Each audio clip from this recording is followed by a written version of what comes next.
자, 오늘 하나님은 꼭 하나님의 일을 누구를 통해서 하시죠? 사람을 통해서 하셔요. 사람.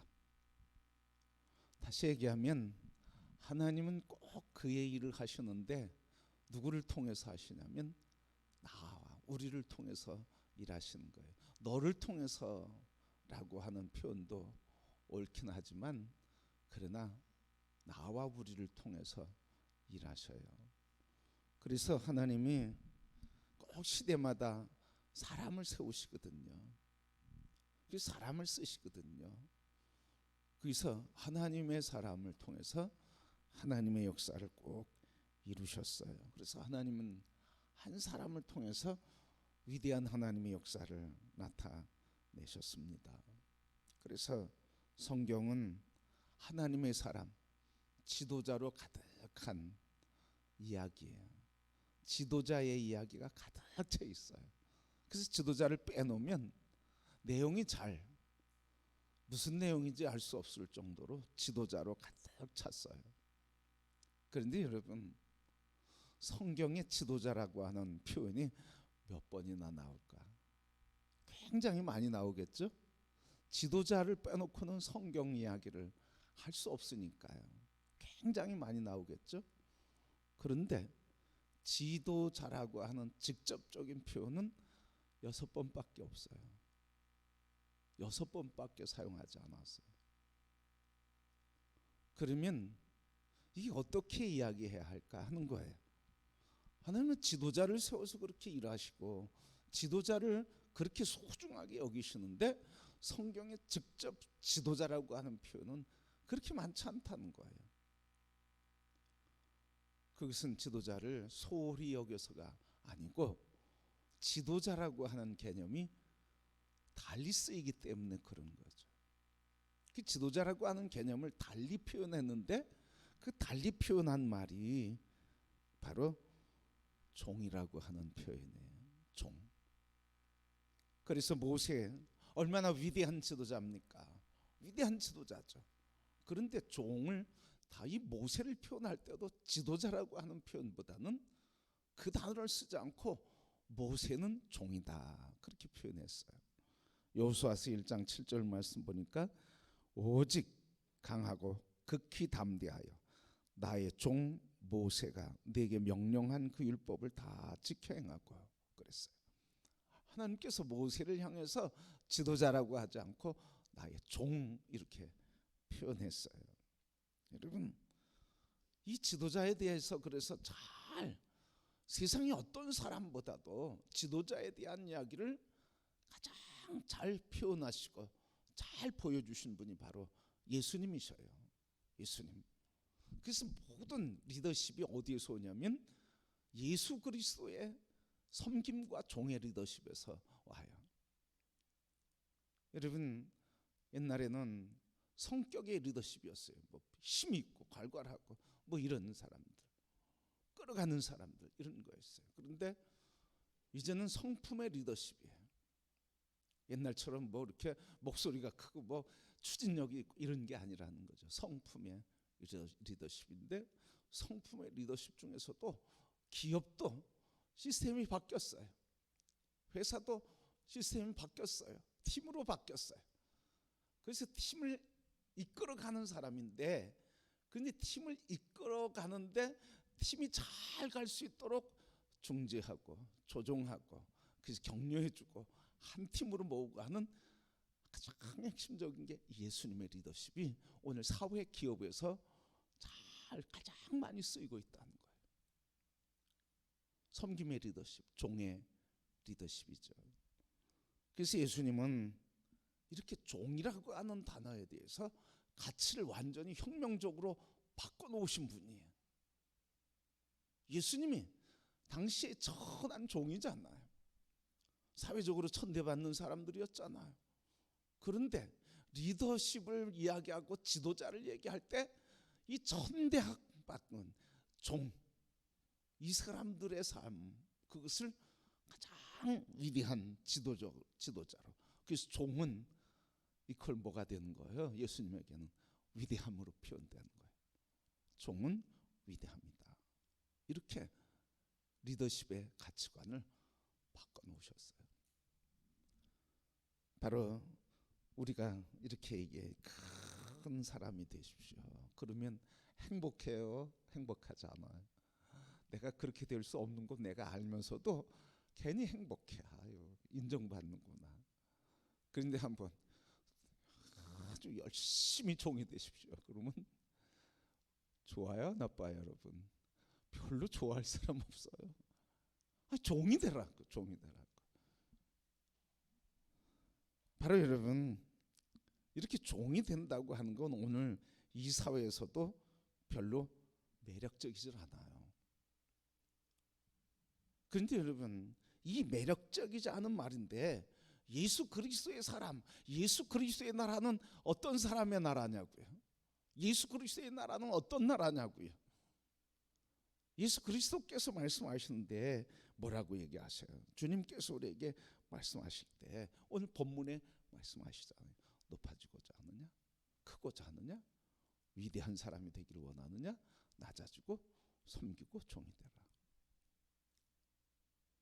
그래서 하나님 나라의 위대한 사람들, 큰 거인, 위대하다고 하는 게 큰 거자에서 거대한 사람들, 위인이라고 할 수 있는 사람들, 그 사람들은 어떤 사람이에요? 섬김의 사람들이라는 거예요. 여러분, 사도 바울도 예수님의 이 말씀 따라서 뭐라고 얘기해요? 서로 뭐 하라고요? 사랑으로 섬기라. 서로 사랑으로 서로 섬기라. 사랑으로 서로 섬기라. 그렇게 얘기하고 사랑으로 종노릇하라. 그렇게 얘기했어요. 여러분, 오늘 우리 한 사람의 성도들, 지도자로서 세상적인 생각과 예수님의 생각은 어떻게 다를까? 오늘 예수님께서 예수 그리스도를 따르는 사람들에게 다 뭐라고 하셨어요? 너희는 세상으로 가라고 파송을 하셨어요. 그래서 세상으로 가서 종노릇하라는 거잖아요, 여러분. 다시 얘기하면, 멋있는 오늘 사회적인 용어로 얘기하면 뭐예요? 가서 지도자의 역할을 하라는 거잖아요. 여러분, 이 말씀을 믿음으로 받으시기를 축복합니다. 가서 지도자로 살아라. 근데 예수님 뭐라고 그래요? 가서 섬기라고 하는 말이죠. 그래서 예수님께서 이렇게 지도자에 대해서는 얘기, 오늘 그리스도의 사람들, 부름받고 보냄받은 우리 성도 한 사람 한 사람 다 보냄받은 사람들인데, 그런데 오늘 우리 안에는 나는 지도자다 하는 생각이 너무 약해요. 그냥 나는 교인이야, 그냥 교회 다녀, 그렇게 생각은 하는데, 오늘 예수님께서 제자들을 보내신 것 같이 우리 모두를 보내셨다고 믿으면 제자들에게 하신 그 말씀이 곧 오늘 나에게 하신 말씀으로 믿어지고 받아들여져야 돼. 그래서 한 사람 한 사람이 가정에서든 직장에서든 교회에서든 내가 살아가는 삶의 터전에서 보냄받은 자, 왜? 어떻게? 종으로서, 섬기는 자로서, 오늘 이야기로 하면 선한 영향력을 공급하는 자, 곧 지도자로 보냄받았다고 하는 이런 의식이 분명히, 그리고 이게 분명해야 돼. 내가 뭐 지도자야 하고 뭐 휘둘르는 게 아니고, 내가 하나님의 선한 영향력을 공급하는 섬기는 자로서 이들을 그리스도 예수의 사람으로 어떻게 세워줄까? 하나님의 기뻐하시는 백성들로 어떻게 격려해주고 지지해주고 이들을 그렇게 하나님 기뻐하시는 사람으로 내가 도움이 될 수 있을까? 이게 바로 지도자의 태도라는 거예요. 선한 영향력을 공급하는 사람들의 태도라는 거예요. 근데 우리는 어때요? 내가 설려고 하잖아요, 여러분. 내가 지배하려고 그러잖아요, 여러분. 내가 지배하려고 그래. 그런데 오늘 예수님께서 하시는 오늘 본문의 말씀은 바로 그렇게 얘기하시잖아요. 42절에 이르시되 이방인의 집권자들이 그들을 임의로 주관하고 그 고관들이 그들에게 권세를 부리는 줄 너희가 알지 않냐? 그러나 너희 중에는 그렇지 않을지니 너희 중에 누구든지 크고자 하는 자는 너희를 섬기는 자가 되어야 되고 그랬어요. 여러분, 이것을 야고보와 요한이 못 배운 거예요. 야고보와 요한이 배워야 되는데 이걸 못 배웠어요, 여러분. 그러니까 요 앞에 말씀이 뭐예요? 오늘 본문 앞에 말씀이 뭐예요? 예수님 앞서가시는데 뒤에 따라오면서 야고보와 요한이, 그리고 마지막엔 또 누가, 예수님의 마리 야고보와 요한의 어머니까지, 그리고 제자들끼리 서로 시기하며 질투하며 다퉜다고 하는 말씀이죠. 예수님 예루살렘 성에 들어가시면 다가올 왕국의 한 자리, 어머니까지 동원해서, 그리고 제자들은 서로 화내고 싸우고 이랬다는 말씀이 오늘 말씀이에요. 그래서 이런 모습 보고 예수님께서 한마디 얘기하시는 거예요. 오늘 본문 말씀, 그 전에 말씀 보면 38절에 이렇게 말씀하셨어요. 예수께서 이르시되 너희는 너희가 구하는 것을 알지 못하는도다. 내가 마시는 잔을 너희가 마실 수 있으며 내가 받는 세례를 너희가 받을 수 있느냐 그랬어요. 너희가 구하는 것을 안다 모른다? 너희가 무엇을 구해야 되는지 모른다는 거예요. 모르고 구하고 있다는 거예요. 그래서 예수님께서 오늘 이 말씀을 하시면서 하시는 게 뭐예요? 너희들이 십자가가 아니라 면류관을, 수치가 아니라 영광을, 종이 아니라 주인 되려고 하는구나. 이제 곧 그때가 오지 않았습니까? 예루살렘에 입성하면 예수님께서 나라를 휘어잡을 거라고 생각했던 제자들과 많은 무리들이 그렇게 생각했던 거죠, 여러분. 그런데 오늘 이 말씀을 통해서 예수님께서 우리에게 주시는 지도자로서의 두 가지 이야기를 하시는 거예요. 첫 번째, 지도자는 누가 세우시는 거예요?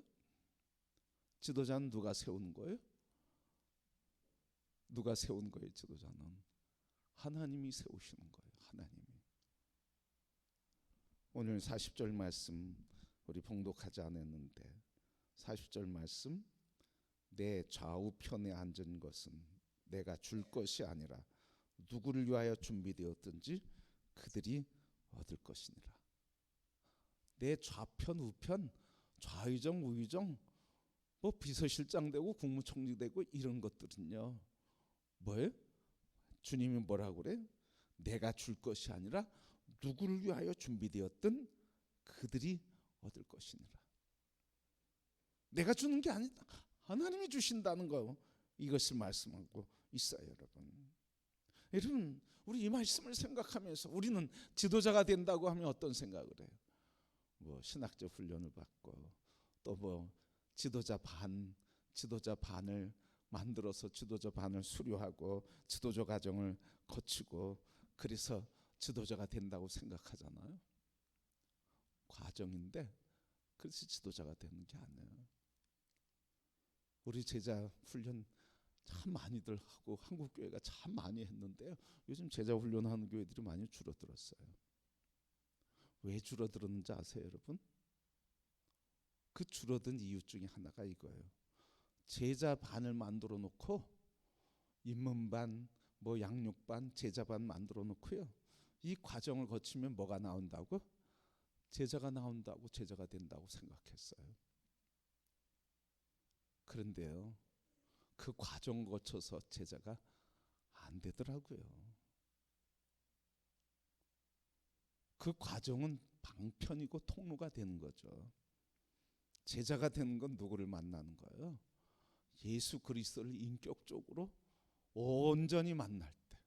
그래서 예수님이 내 안에서 나의 마음에 오셔서 나의 마음을 주관하시고 내가 그 주관하심에 순종하는, 겸손의 순종의 사람, 주님께 순종의 사람들이 지도력을 발휘하고 영향력을 발휘하지, 과정 거쳤다고 지도자 세워놓고 보니까 자기 성갈대로 하더라고, 자기 욕망대로 하더라고, 자기 힘대로 하더라고요. 그러니까 지도자 세워놓으니까 문제가 더 생기기 시작하는 거예요, 여러분. 예수님 만나지 않고 예수님이 내 안에 주인으로 계시는데 그 주님에게 내가 순종하고 주님에게 종된 자로서 주님을 섬겨야 되는데 주님을 안 섬겨요. 그러니까 제자 훈련이 코스로 해서 과정을 거치면 될 줄 알았는데 안 되는 거예요, 여러분. 그러니까 지도자는 과정을 통해서 만들어지긴 하지만 학습의 과정이 지도자를 만드는 건 아니다. 자동적으로 지도자 과정을 거쳤다고 영적 지도자가 된다? 아니에요, 여러분. 그거 했다고 또 자랑할 것도 없어. 그거 가지고 또 교만할 것도 없어. 여러분, 너희 중에는 그렇지 아니하니 그랬어요. 이방 사람들은 그럴지라도 너희 중에는 그렇지 아니하니, 바로 이런 자리를, 지도자의 자리, 선한 영향력을 행사할 수 있는 힘을 갖게 하는 분, 그 힘을 주시는 분은 따로 있다는 거예요. 바로 누가? 그 자리를 줄 자가 있다는 거예요. 여러분, 그 굿뉴스 바이블이라고 하는 성경에 이 똑같은 말씀을 번역했는데 이렇게 번역했어요. 예비하셨던 자들에게 이런 자리를 주실 분은 바로 하나님이시다. 그 지도자는 누가 세우는 거예요? 하나님이 세우시는 거예요. 아멘. 지도자는 하나님이 세우시는 거예요. 내가 되는 게 아니에요. 내가 하는 게 아니에요, 여러분. 그래서 여러분, 영적 지도자가 되는 것은 성도들이 다 마찬가지. 평신도 영적 지도자들. 우리 6월 첫 주일 평신도 지도 주일인데, 평신도 지도자가 되는 것, 목사도 평신도 지도자로서 평신도 지도적이 되는 것은, 이런 영적 영향력을 행사하는 것은 신학적 훈련을 했다고, 무슨 제자반의 과정과 코스를, 과정을 밟았다고 되는 게 아니에요. 그럼 다 과정 밟고 박사가 되고 석사가 된 사람들이 지도자 돼야 되는 거 아닙니까? 이런 지도자 과정을 밟았다고 자동적으로 지도자의 자격, 영적 지도자의 자격을 얻는 게 아니에요, 여러분. 주님의 말씀 한마디로 뭐라고 얘기해요? 요한복음 15장 16절 말씀. 너희가 나를 택한 게 아니라 내가 너희를 택했다. 여러분, 그러기에 오늘 여러분 다 직분들이 있으시죠? 목사로서, 장로로서, 권사로서, 집사로서 다 직분들 있으시죠? 이런 자부심이 있기를 축복합니다. 이런 믿음의 자부심이 있어야 돼요. 난 집사로서 만족 못해. 권사가 돼야 되겠어. 난 권사로서 만족 못해. 장로가 돼야 되겠어. 난 장로로서 만족 못해. 난 목사가 돼야 되겠어. 여러분, 주님의 말씀은 한마디로 뭐예요? 하나님이 택하셨다는 거예요. 그렇게 여러분, 오늘 여러분, 우리 모든 직분, 하나님께서 주신 직분을 하나님이 주셨다고 하는 믿음에 거룩한 사명으로, 거룩한 수요로, 거룩한 수요식으로, 수요의식을 갖고 받았다고 하는 거룩한 이 고백이 있기를 주의 이름으로 축복합니다. 하나님이 택하셔서 하나님의 영광을 위해서 하나님의 역사를 나타내는 섬김의 종들로 우리를 불러주셨어요. 여러분, 내가 주님의 부르심을 받고 교회의 직책을 받은 것은 선거에 의해서 된 게 아니에요. 교회가 자꾸 선거하고 뭐 표로 합시다, 다수결로 합시다 이러는데요, 저는 그런 거 참 싫어요. 다수결 가지고 지도자 세운다? 아니, 55표 나오면 되고 45표 나오면 안 되고. 그래서 지도자 세우는 게 아니에요, 여러분. 뭐 행정적인 절차니까, 그죠? 행정적인 절차니까 뭐 선거도 하고 이러는 거죠, 여러분. 그렇다고 그거에 의해서 지도자가 세워지는 건 아니라는 거예요, 여러분. 뭐예요, 여러분? 하나님의 절대 주권에 임명을 받은 자라고 하는 고백을 가져야 할 줄 믿습니다. 그래서 요한복음 20장 21절, 아버지께서 나를 보낸 것처럼 나도 너희를 보낸다, 그렇게 말씀하셨어요. 보냄받은 자로서의 사명이 있기를 축복합니다. 보냄받은 자로서의 고백이 있기를 축복합니다. 하나님이 보내셨어. 목사로 보내셨어. 장로로 보내셨어. 권사로 보내셨어. 집사로 보내셨어. 그냥 1년 나가고 2년 나가고 3년 나가고 그냥 하니까 집사 줬어. 조금 더 나가니까 나 권사 줬어. 나 교회 오래 나가고 봉사 많이 하고 헌금하니까 장로 줬어. 여러분, 그런 이야기 부끄러워서라도 하지 않기를 바랍니다. 그래서 하나님이 날 택하셨다. 하나님 날 택하셨다. 우리 교회 임원 임명하면 그런 사람이 있더라고요. 목사님 임원 임명됐는데, 직분 받았는데 헌금 얼마 해야 될까요? 저한테 묻더라고요. 그래서 내가 그랬어. 불러다 놓고 얘기했어. 평소에 그렇게 하세요. 그래서 평소에 그거 내면 나 돈 받고 직분 받았다고 얘기할 거 아닙니까? 목사 그런 거 싫습니다. 하나님도 기뻐하지 않습니다. 언제 하라고요, 여러분? 평소에 섬기고, 평소에 봉사하고, 평소에 헌신하고, 평소에 섬김과 종된 자의 삶을 살라고요, 여러분. 직분에 의해서 살지 말고, 평소에 그리스도를 따라 살면 그리스도를 만나는 사람들은 하나님이 어떻게 해주신다고요? 높여주신다고요. 아멘. 내가 높아주려고. 여러분 이런 의식 가지고 직분 받아보세요. 다른 사람이 무시하면 그거 가지고 여러분 견딥니까? 조금 뒤에 얘기하겠지만 지도자가 어떻게 되는지, 오늘 본문 말씀을 통해서 어떻게 얘기하시는지, 첫 번째 뭐라고요? 하나님 임명하시는 거. 두 번째는요, 지도자 되는 사람은 어떤 사람입니까? 지도자 되는 사람은요, 짐을 지고 고난을 지는 사람이에요. 여러분, 예수님 뭐라고 하셨어요? 38절 말씀 아까 읽었는데, 너희가 구하는 것을 알지 못하는도다. 내가 마시는 잔을 너희가 마실 수 있느냐? 마실 수 있으면 내가 받는 세례를 너희가 받을 수 있느냐? 뭘 마실 수 있고 뭘 받을 수 있냐고요? 잔을, 세례를. 여러분 이 두 가지 얘기하시는데요, 내가 마시는 잔을 너희가 마실 수 있느냐, 이 잔은 구약에서는요 고난을 얘기해요. 고난을 얘기하고요, 진노를 얘기해. 하나님의 진노와 고난을 얘기해요. 이사야 51장 17절, 여호와의 손에서 그의 분노의 잔을 마신 예루살렘이여 깰지어다 잠에서 깰지어다. 여호와의 분노의 잔을 마신. 마태복음 26장 39절, 예수님께서 겟세마네에서 동산에서 기도하실 때 뭐라고 하셨어요? 아버지 이 잔을 내게서 떠나게 하옵소서. 그러니까 지도자가 되는 사람은 뭘 마실 준비해야 돼요? 응? 무슨 잔을 마셔요? 고난의 짐을 마실 준비를 하는 거예요, 여러분. 그런데 지도자가 조금 어려움이 있고 고난이 있다고 그거 소리치고 난리치고 뭐 어떡해? 안 되는 거죠, 여러분. 그러니까 우리가 회개하는 거야. 내가 지도력을 잘못 발휘했구나. 내가 잘못 알았구나. 야고와 요한처럼 내가 잘못 배웠구나. 아직 배우지 못했구나.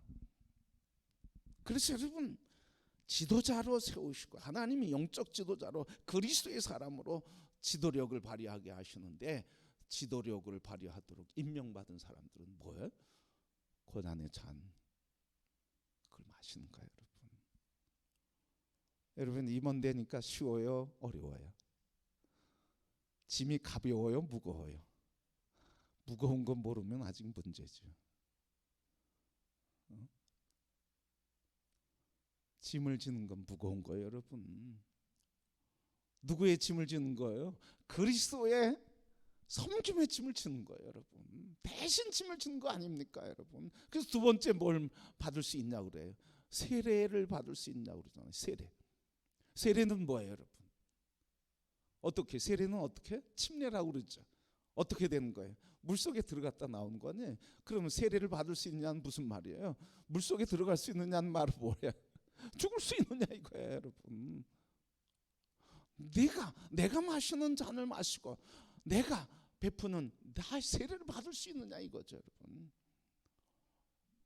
그래서 여러분, 내가 마시는 잔, 십자가의 짐이요, 그리고 십자가에서 감당할 고난이요, 죄인을 대신하는, 그래서 버림받는 아픔, 이것을 우리가 마시는 잔이라 이런 거죠. 여러분 지도자 되기 참 힘들죠, 여러분. 그러니까 내 힘으로 할 수가 없어. 그게 자꾸 어떻게 엎드리는 것밖에 없어.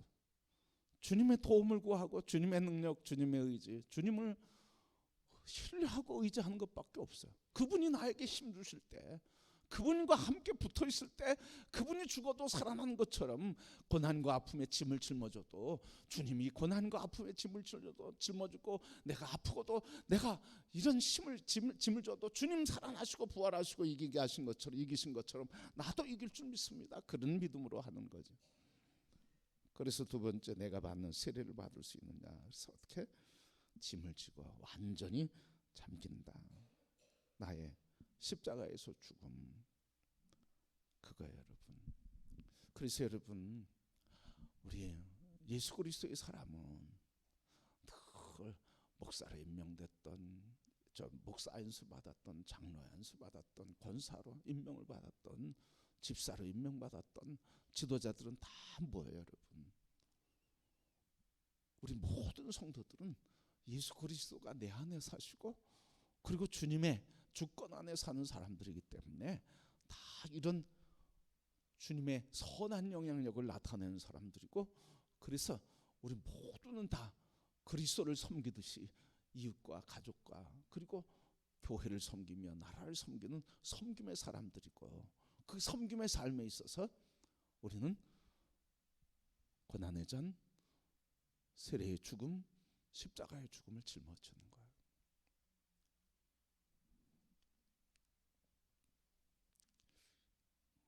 우리 어제 프로페자임 말씀 목사님들 이제 아침에 만나서 어제 한 1시간 40분 얘기 나눴네요. 말씀 나누면서 어느 목사님 코로나19 때 어떤 사건 때문에, 코로나19 때 사건 때문에 이 이야기를 하기 한번 같이 얘기해보자. 우리 이런 일이 있으면 코로나19의 상황에서 예배를 드려야 되느냐 아니면 드리지 말아야 되느냐, 어떻게 이 재난적인 수준에서 우리 어떻게 할 거냐, 그래서 드려야 된다 드리지 말아야 된다, 이런 의견들이 쭉 같이 나눠졌어요. 근데 우리가 드리는 것은 옳고 드리지 않는 것은 잘못됐다고 하는 관점으로인 문제를 제대로 알 수가 없다. 그래서 이야기를 나누면서 이런 이야기를 했어요. 예배를 드리는 것, 그건 우리가 포기할 수 없는 권리다. 예배를 드림으로써 공동체가 하나님을 찬양하고 경배하는 것, 그것은 우리가 일제시대도 그렇고 공산 전쟁통에서도 그렇고 목숨을 건 주님을 찬양하고 경배하는 그 신뢰의 표시다. 그리고 하나님의 영광을 돌리는 경배의 자리다. 그걸 포기할 수 없다. 그런데 우리가 그걸 내려놨을 때, 정말 그 둘째 상황, 우리가 내려놓고 예배를 드릴 때, 그거는 예배를 드리지 않을 때, 그러면 각자 예배를 드리고 그럴 때, 그러면 우리는 예배를 드리지 않는 거고 하나님을 경외하지 않는 것인가? 아니다. 그렇게 생명을 걸고 예배를 드렸던 우리가 생명과 같은 예배를 내려놓으면서, 함께 모여서 드리는 예배를 내려놓으면서 각자가 삶의 자리에서 방송을 통해서 함께 예배를 하면서 그 생명과 같은 예배를 내려놓는 그 아픔이 있지 않습니까? 예배 드리지 못하는 아픔이 있지 않습니까? 그런 아픔을 짊어지고 하나님, 오늘 이 코로나19의 상황에 함께 모여 예배하지 못하지만 그 아픔 속에 있지만 하나님, 속히 이 시대에, 이 사회의 재앙과 재난을 제거시켜서 우리가 예배를 잠시 멈춘다고 하는 걸 통해서 저들이 살아날 수 있다고 하면, 그러면 하나님 응답하셔서 우리가 가정에서 방송을 통해서 예배를 통해서도 하나님 영광 받으시고 저들을, 이 사회를 빨리 회복시켜 주소서. 드리는 것에 대한 믿음의 고백도 있지만 그 생명과 같은 예배를 내려놓음으로써 그 아픔을 감내하면서 주님을 예배하는 마음도, 믿음도 있다고 하는 것을 우리 바라보자. 그래서 이분법적으로 드려야만 되고 드리지 않는 것, 그걸 이분법적으로 나누고 정죄하고 잘했다고 그렇게 살지 말자.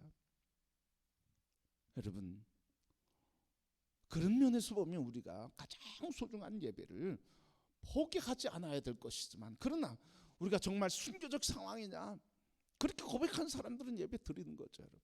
그런데 순교적 상황이 아니라 우리는 사회를, 백성들을 섬김으로써 저들을 속히 이 재난에서 벗어나게 할 수 있도록 섬김, 헌신과 희생이다. 그렇게 섬김과 희생으로 생각한다 그러면 다른 관점으로 얘기할 수 있다는 거예요, 여러분.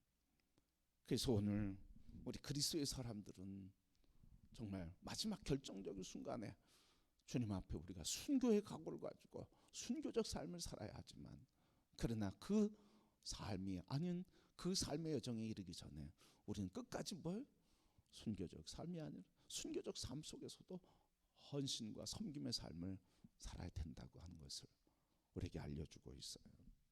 여러분, 오늘 우리 교회가, 저는 그때도 그랬지만 이번 얘기하면서도 그때 얘기가 끝난 뒤에 다시 정리하면서, 우리 교회가 정말 교단이 우리 대한민국의 재앙과 세계적인 질병의 어려움 속에서 우리가 생명과 같은 예배를 내려놓으며 방송으로 예배드리고, 우리 이 땅과 우리 동족과 세계가 이 질병으로부터 치료되고 하나님의 은혜를 구하기 위해서 우리가 방송으로 예배하며 우리 나라와 그리고 고통 중에 있는 백성들을 위해 기도하겠다, 이렇게 선언했으면 어땠을까? 섬김의 도를 보내면서 생명과 같은 예배를 내려놓으면서도 생명을 살리겠다고 그렇게 고백했으면 우리 기독교가 코로나19에서 다시 일어날 수 있는 기회가 되지 않았을까? 성도 여러분, 오늘 우리의 삶에 주님께서는 이 말씀을 통해서 오늘 이 시대의 큰 자가 누구냐? 돈 많이 그리고 높은 권력의 자리에 앉은 자가 아니라 오늘 주님이 우리에게 말씀하신 것처럼 겸손히 섬기는 자, 그래서 주님을 섬기듯 우리 서로를 섬기는 자로서, 종된 자로서 우리 서로를 섬길 때 하나님께서 우리를 높여주시고 교회를 높이시고 그리스도를 높이시고 하나님을 높이셔서 온 백성들이 하나님을 경배하는 아름다운 역사가 이루어질 줄 믿습니다. 누구를 통해서? 우리 한 사람 한 사람 겸손히 서로를 향해서 뭐가 부족하고 연약하고 뭐 도움이 필요할 때 그를 세워서 격려해서 지지해서 그리스도 예수의 사람으로 세워갈 수 있도록, 여러분 지혜로운 청지기로서 지혜로운 종으로서 선한 일을 이루는 일에 우리 주의 영광이 되는 온 성도들 다 되셔서 주님이 우리를 하금 참 큰 사람이다 칭찬하시고 축복을 누리는 성도 될 수 있기를 우리 모두 주의 이름으로 축복합니다.